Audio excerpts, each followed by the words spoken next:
জীবন নিয়ে হতাশ হয়ে লোকটি অফিস শেষে ফটোকপি মেশিনে কাজ করছিল। হঠাৎ মেশিনটা উল্টাপাল্টা কাজ করতে শুরু করে। মেশিন থেকে কালো বড় আকারে একটি বৃত্ত বের হয়ে আসে। লোকটা এটা দেখে কিছু বুঝে উঠতে পারে না। সে কাগজটাকে পাশেই রেখে দেয়। একটু পর ভুল করে তার কফির কাপটা এই কালো বৃত্তের উপর রাখতেই কাপটা ভিতরে ঢুকে যায়। লোকটা দেখে এই কালো বৃত্তের উপরে হাত রাখলে হাতও ভিতরে ঢুকে যাচ্ছে।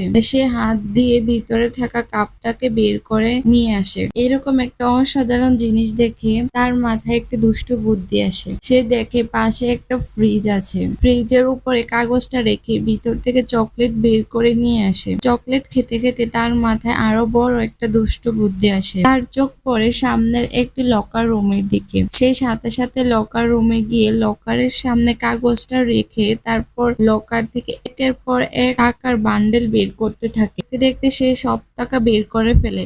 তবুও সে সন্তুষ্ট হয় না। ভেতর থেকে আরো টাকা বের করার জন্য সে নিজেই ঢুকে পড়ে। এবার লকারের সাথে ধাক্কা লেগে কাগজটা নিচে পড়ে যায়। লোকটাও লকারের ভিতরে আটকা পড়ে যায়। তো এটা দেখে কি বুঝলেন? দেখতেই তো পেলেন, লোভে পাপ, পাপে মৃত্যু।